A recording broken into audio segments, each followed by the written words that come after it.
Good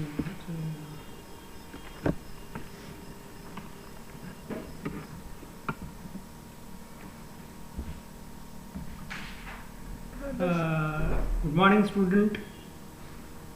Myself, Dr. D.S. Rathod, Department of Zoology and Fishery Science, Rajarshi Shahu Mahavidyalaya Autonomous, Latur.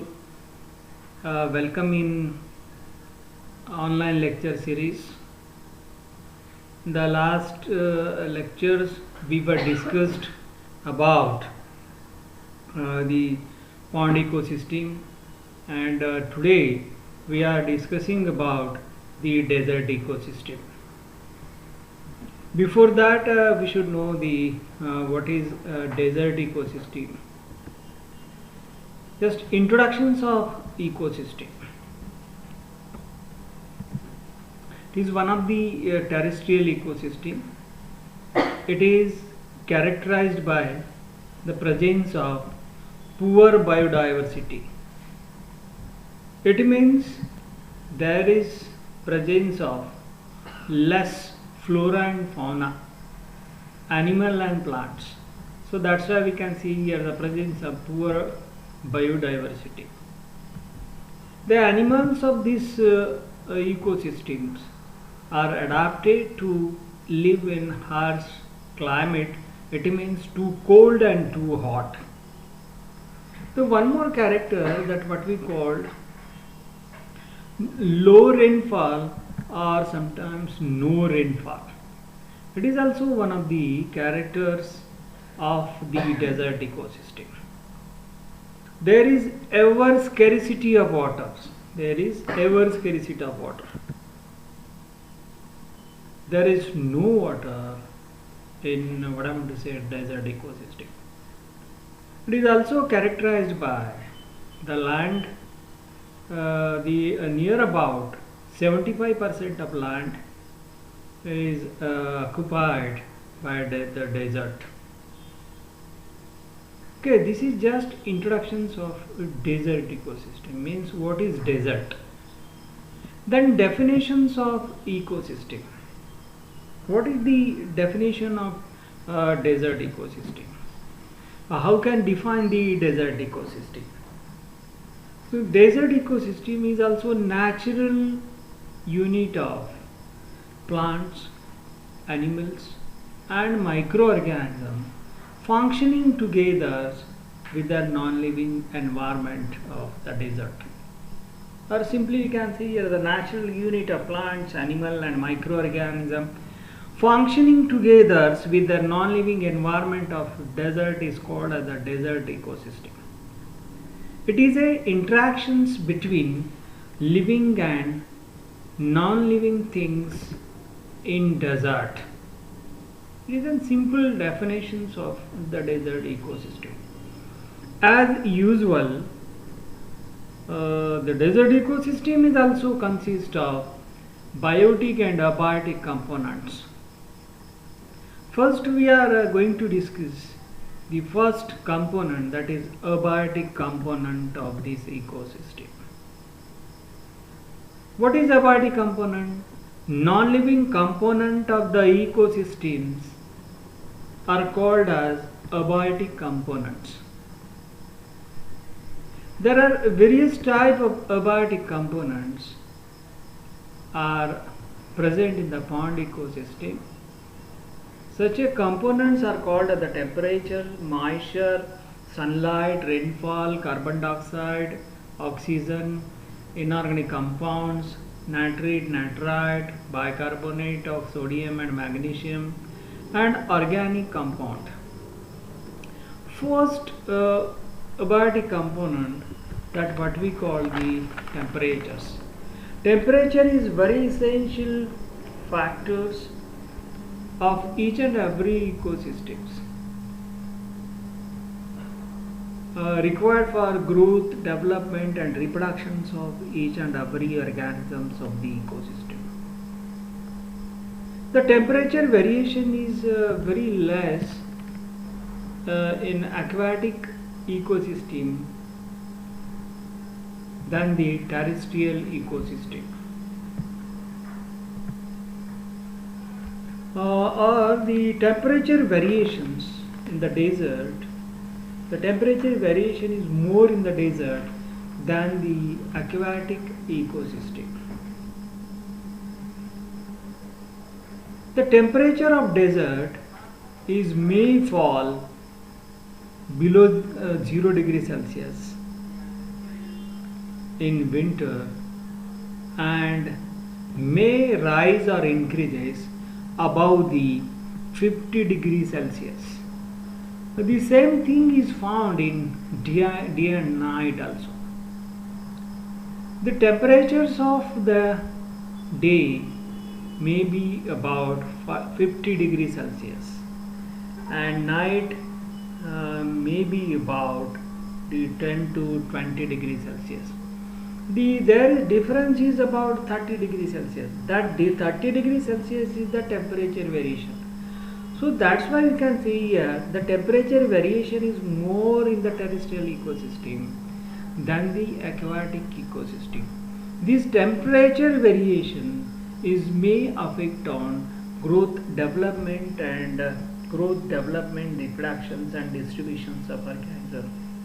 So that's why temperature is become one of the limiting factor of the ecosystem. Affect on growth, development of the organism.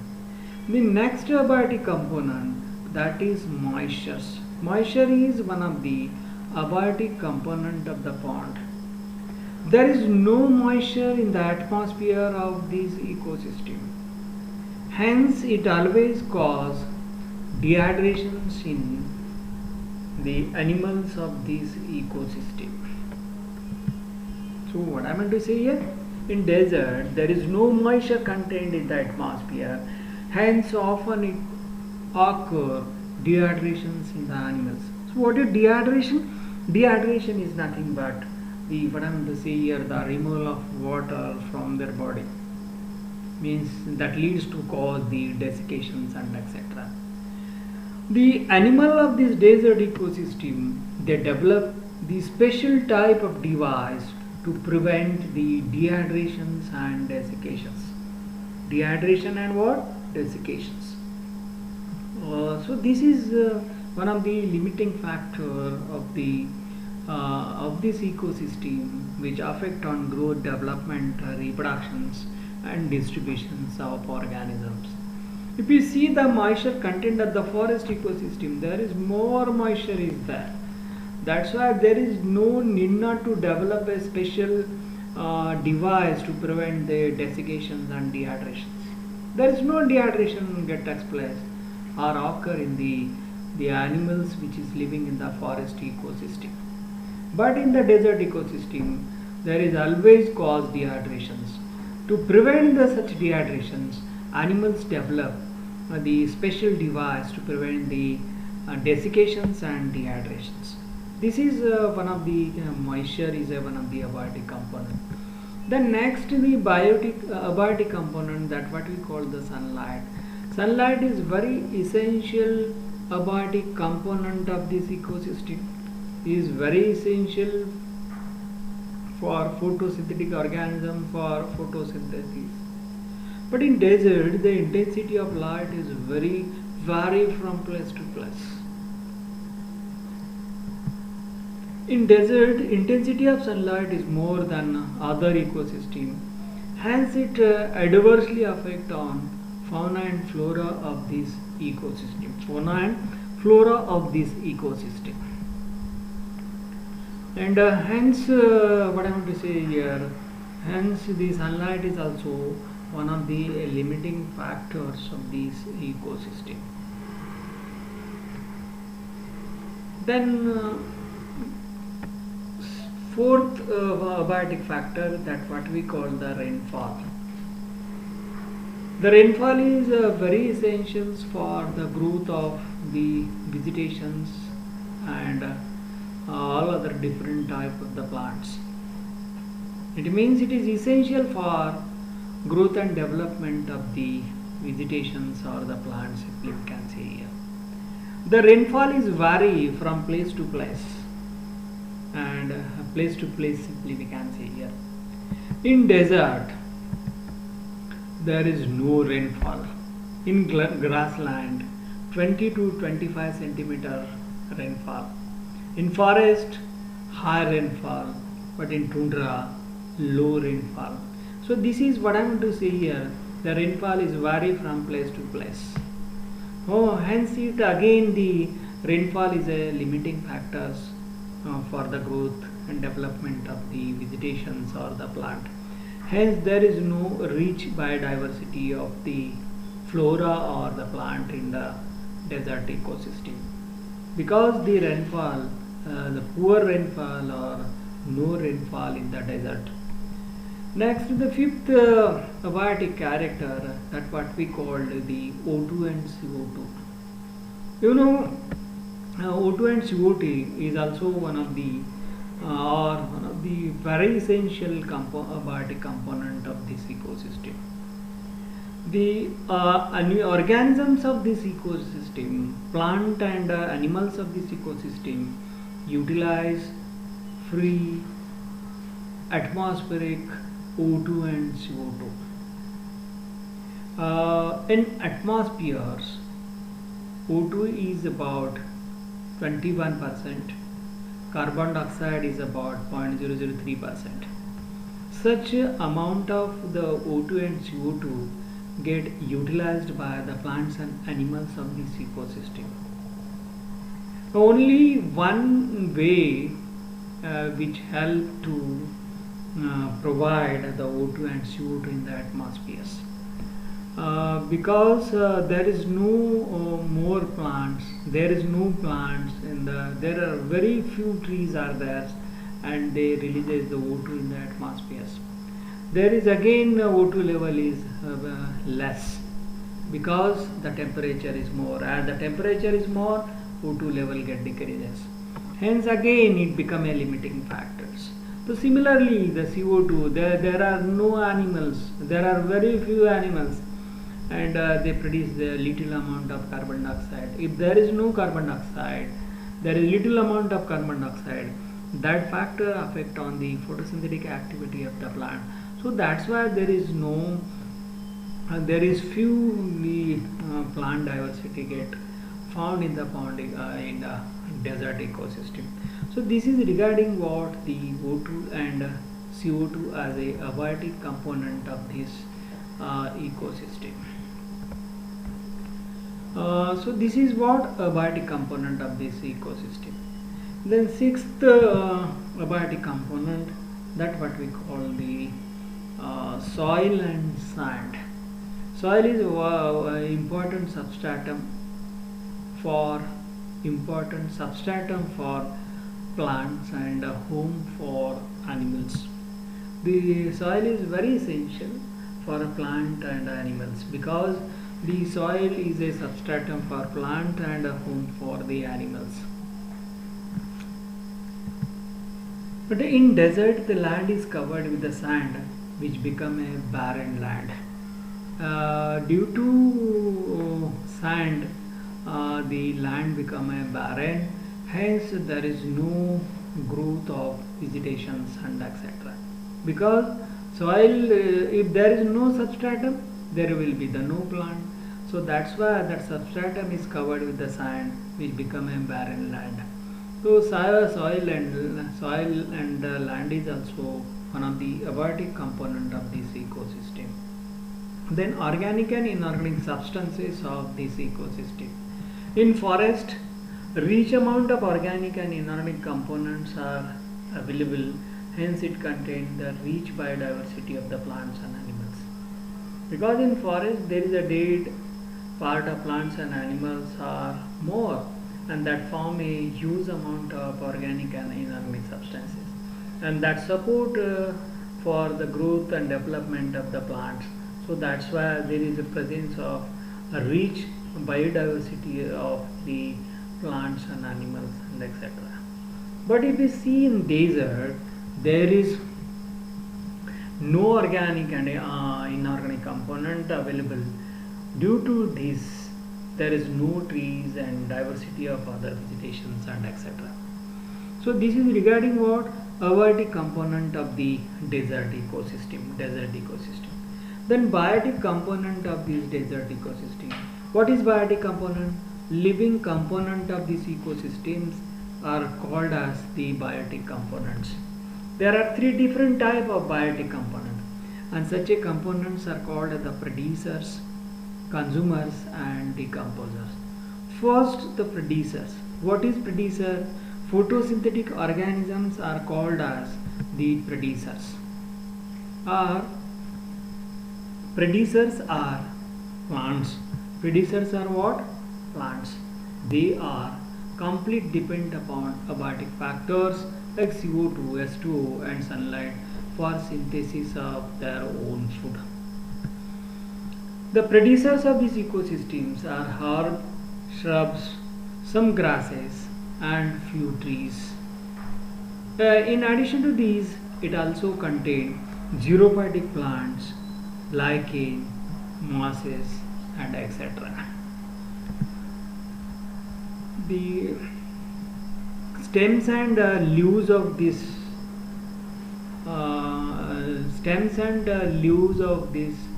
plants of desert ecosystems are modified to conserve the water. So what I want to say here, the leaves become small or the horny or thorny like structures, and the stems become large or succulent, which able to store a huge amount of water. So that's why the leaves and stems of desert plant are modified to conserve the water. The best known plant of the desert, that what we call the cactus. So there are again various producers are found in case of the desert ecosystem. These producers produce their own food by utilizing abiotic factors like CO2, H2O and sunlight in the green plant by the process of photosynthesis. After synthesis of energy, some amount of energy is utilized for their growth and their survival, whereas the remaining amount of energy is stored for the future use. So there are some abiotic component producers, that what we call the cottonwood, soap tree yucca and skunk bush sumac. Such type of the plants are found in case of the what I am going to say here, the biotic component or the producer. Simply we can say here that wild grasses and annual flowers and etc. Such type of the what I am going to say here, the producers are present in the desert ecosystem. Then consumers. So what are consumers?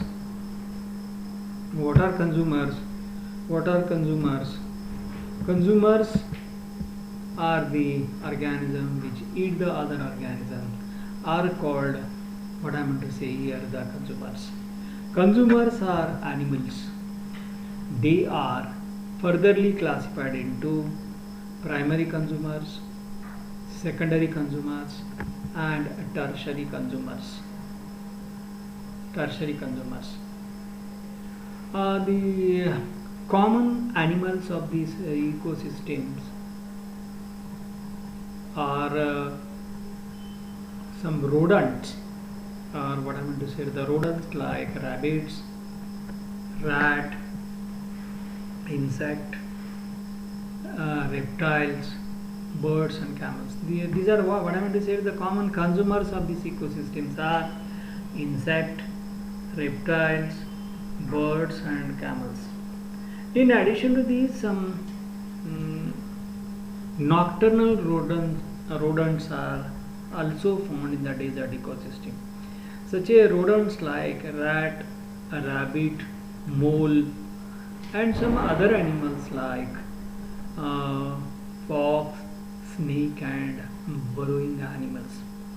So these are various type of animals are found in what I am going to say here, the desert ecosystem.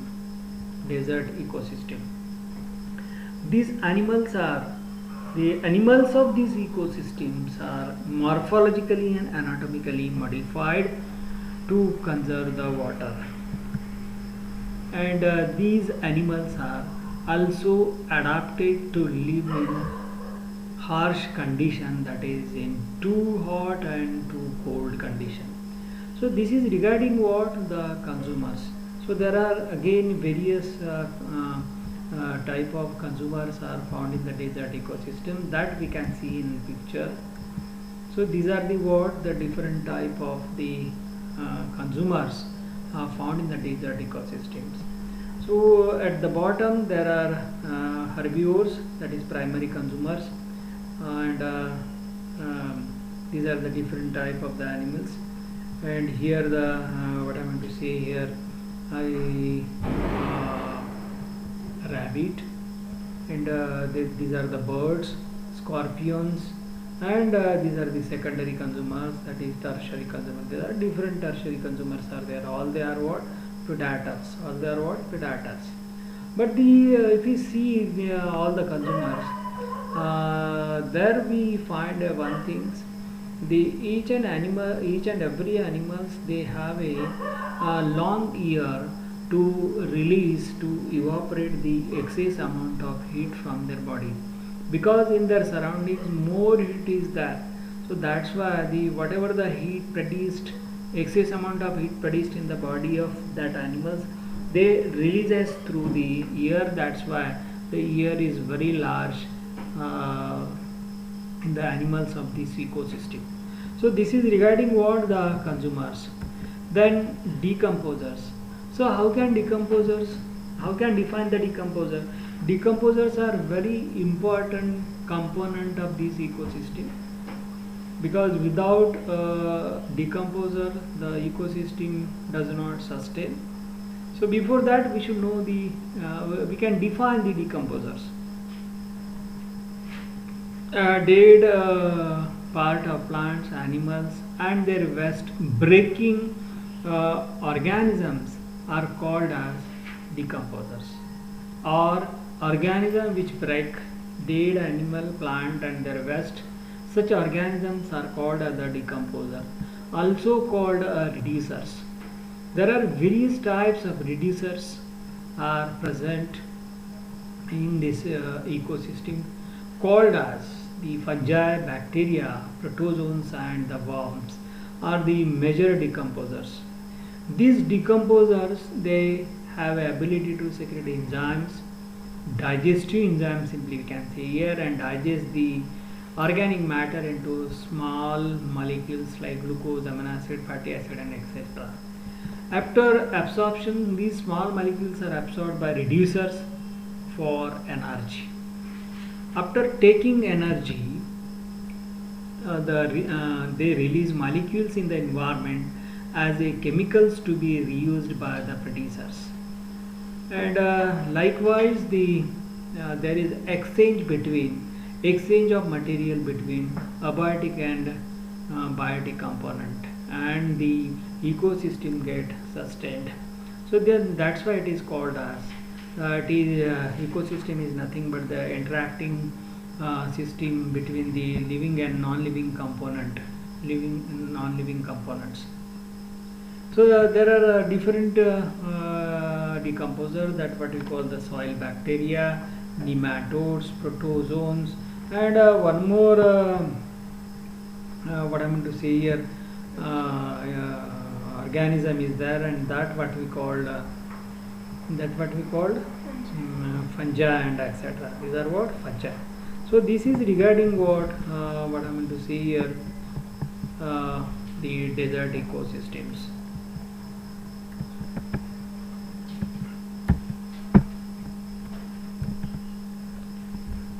Thank you very much.